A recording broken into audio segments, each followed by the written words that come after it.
Camp Kesem, Minnesota, and welcome to week 2 of Kesem at Home. This is the very first broadcast for week 2, and we are so excited that you're here. We're happy to be here, and we're ready to meet you all soon. So we like to start off our broadcast and our morning with a riddle. So today's riddle is, there's a one-story house in which everything is yellow. Yellow walls, yellow doors, yellow furniture.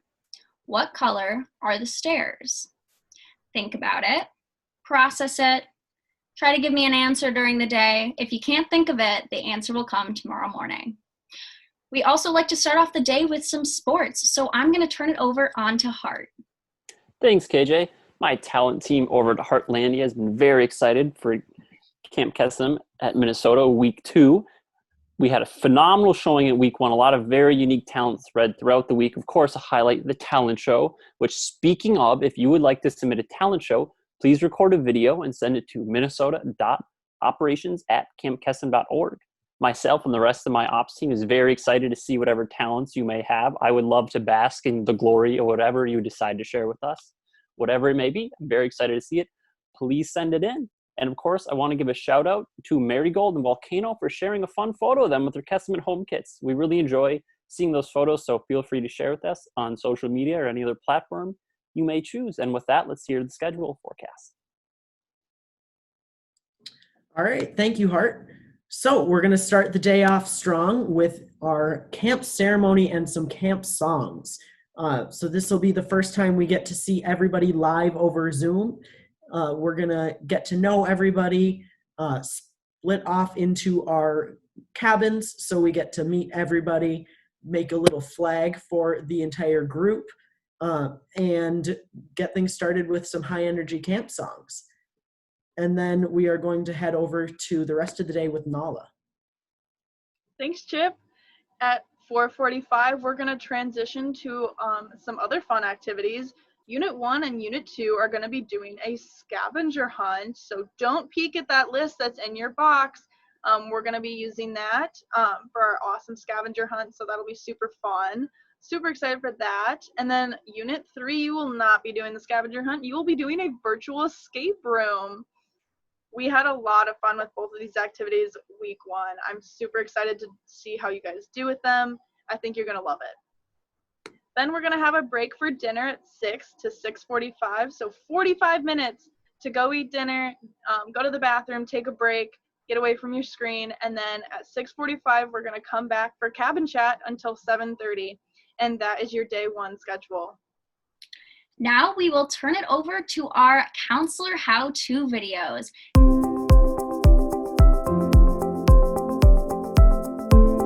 Hi everyone, my name is Bushy. I go by he, him, his. And today I'll be showing you how to do a cartwheel.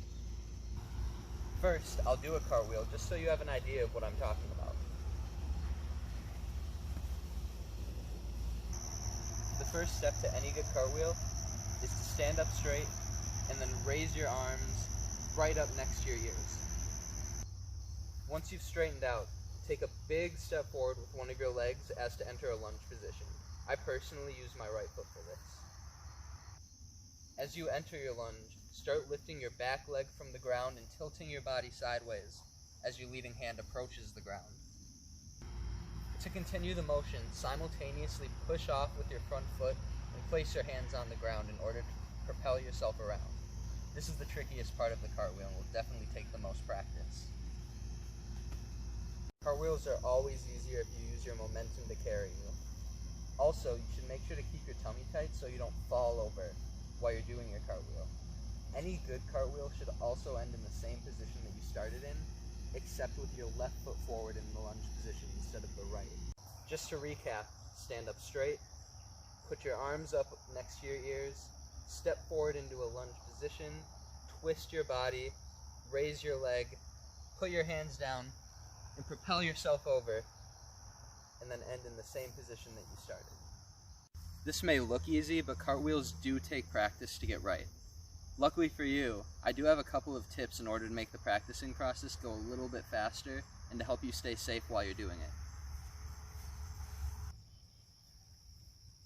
First, it's helpful to practice on a decline, just because it helps you push yourself over a lot easier.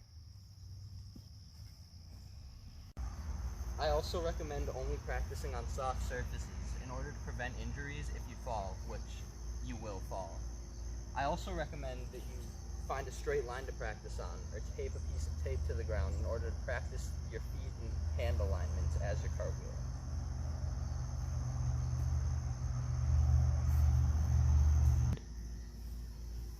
As you're starting out, it's also okay to only do baby cartwheels, where your feet don't go completely over your head while you're cartwheeling. I also recommend grabbing a friend to help spot you if you're struggling with the position. If you're having trouble with the positions, try getting a hand at going upside down by finding a wall somewhere and getting into a handstand position. I also recommend working on your splits in order to make the process of rotating a lot easier. My final and most important tip for everyone here is to just repeat and repeat and repeat again. Make sure you're doing as many cartwheels as you need to get this down, because it will take dozens or hundreds or even thousands of times. But I promise you, if you keep going and you keep trying, even when you fail, you will get a cartwheel eventually. I promise. Anyway, my name is Bushy, and I'm signing off.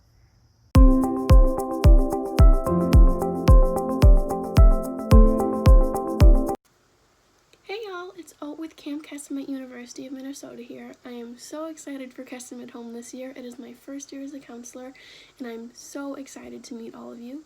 And in that spirit, I'm going to teach you today how to sign hello, nice to meet you in American Sign Language. There are 3 basic signs you're going to need to sign hello, nice to meet you. The first one, hello, the next one is nice, and the last one equates to the phrase to meet you. In American Sign Language, there is not a word or a sign that equates to every word in English. So there are 3 signs you're going to need. The first one is hello. You're going to start with a flat hand, palm facing away from you. It's going to come from around your temple or your eyebrow, and you're just going to move your hand outward a little bit like you're waving. Hello.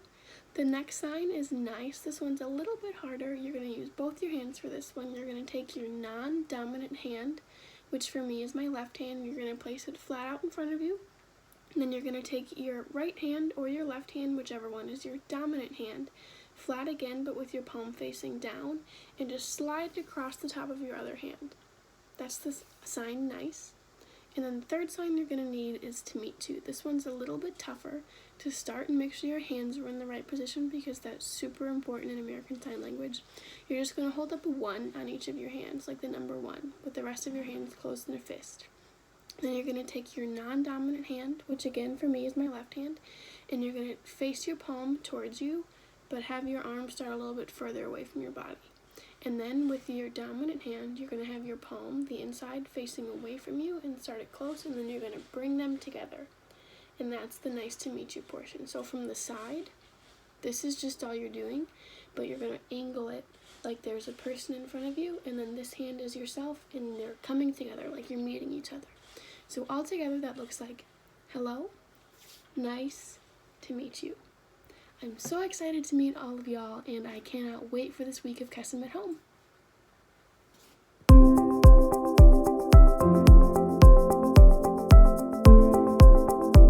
Hey y'all, Baloo here, and today I'm going to show you 4 different ways to make a friendship bracelet. You're going to need some string, some scissors, and either tape or a water bottle. Let's get started. The first bracelet I'm going to teach you how to make is a twist bracelet. I love this bracelet because it's really easy to make and it doesn't take that much time. So you're going to want to choose your colors. I chose 3, but you can use anywhere from 2 to all the colors that you have. You start by measuring out your string. I usually go about an arm's length, but if you have short arms, probably go to your chest. And if you have long arms, maybe don't measure all the way to your shoulder. And I'll do the same length for all of my colors. So our next step is to tie the strings together. I like to loop it around my pointer finger and make a knot, and then I'll make a second one. This provides me with a loop that I can tie on my water bottle, so that way I can carry it around if I don't finish. So if you're using the tape method instead of your water bottle, just take a piece of tape and tape it to the surface that you're using. And then you can make your bracelet from here. I prefer to use my water bottle, so I'm going to use this little clip and attach it to my water bottle and get started. So this bracelet is just as easy as it sounds, which is all you do is twist. So you're going to keep twisting until you get it wound really, really, really tight. And once it's wound really, really tight, you're going to bring the bottom end up to the top with your pointer finger in the middle here, and then you're going to let go. The bracelet is going to twist together and form this fun braided shape that looks like it took way more time than you needed. Then you can take it off and tie it around a friend's hand from there. Once you make that knot, then I recommend trimming it down to whatever size they need, depending on the size of their wrist. And that's the twist bracelet. The second bracelet I'm going to show you how to make is a braided bracelet. So first you're going to start with 3 colors and measure them out just the same as the twist, probably to your arm. I use a little less for this bracelet, so just kind of choose your length. So we're going to start this bracelet the same way, where we're going to make that loop. So this is just like braiding hair, but if you haven't braided hair, that's fine. We can learn right here. So we're going to first take our yellow string and move it over to the middle, and then our green string over to the middle. And it's just going to be a constant in, out, moving one to the middle and the other to the middle. If you want a tight braid, you can move it to the top and just tighten every few minutes. If you don't care about a tight braid and you want it kind of loose, then you can move as fast as you want without worrying about tightening. Alrighty, and once you reach wherever you're tired or you think it's long enough, you just take all 3 strings, and in that same way that we tied a loop earlier, we're going to just tie a knot at the bottom. And then you can take off your bracelet, and that's the braided bracelet. The next bracelet I'm going to show you how to make is a little bit harder, but still pretty easy to master. It looks like this, and is the one that Jackpot typically made at camp. This bracelet requires 5 strings to make, and I prefer to use 5 different colors because I think it shows up better. For this one, you're going to want to measure about an arm's length and maybe a little bit more because we're going to be folding it in half.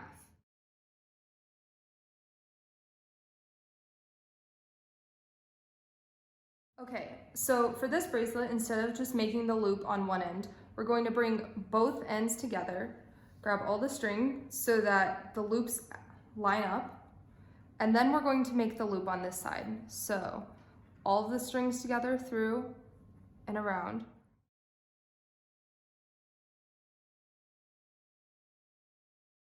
And then we'll attach it through the loop, or you can tape and get set. So what you want to do is you want to separate all the colors. And don't worry if they're a little bit of a mess on the top. That'll all get sorted out later. So we'll start with 3 colors on our left hand, on our pointer finger, our middle finger, and our ring finger. And then 2 on our right, 1 on our pointer and 1 on our middle, and leaving our ring finger free. Is you're going to take your ring finger, grab the top string of the bottom, the top string of the middle one, and then pull through that top string and stretch up. You'll move the 2 strings to your pointer finger and your middle finger, leaving your ring finger empty here. We'll continue with that same thing. So ring finger to the top bottom, top middle, and then pull through the top. And it's the same process over and over, just grabbing that top string, pulling through, and moving up. Now, if you want this bracelet to be tighter, then you're really gonna wanna tighten each go. But if you want it to be a slightly looser braid, then don't tighten too much. So once it's getting to the point where you're running out of string and it's getting a little hard to switch the colors off your fingers, then you'll let them all go and just tie a knot in this bottom here with that same loop method that we've been using this whole time. There you go, we have our 3rd bracelet. The last bracelet I'm going to show you how to make today is a little bit harder because it involves knots instead of braids. I like this bracelet because you don't have to make it all in one sitting. You can make a line or 2 and then leave it and come back to it later. It looks like this and is the one that I typically make at camp. You can use 2 or more colors. As you can see, I like to use 4, but it does get a little bit harder the more colors you use. We'll do the same length that we've been doing for all our other bracelets, so just about arm's length.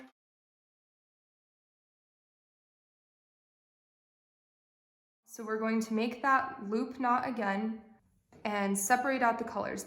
This is where you decide what order you want them to go in. So I'm gonna do red, orange, yellow, blue. And we're going to work our way down the order like that. So we'll start with the red and orange string. You're gonna take the red string, wrap it around your left hand pointer finger, and then pull it through. So see, it's like an over-under on the orange and all the way to the top. And we'll do that twice. So red string, left pointer finger, make a 4, pull through, and up to the top.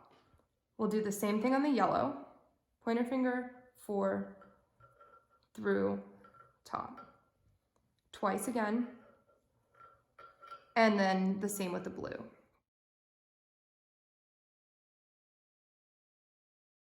Then we'll leave the red string there and start with the orange.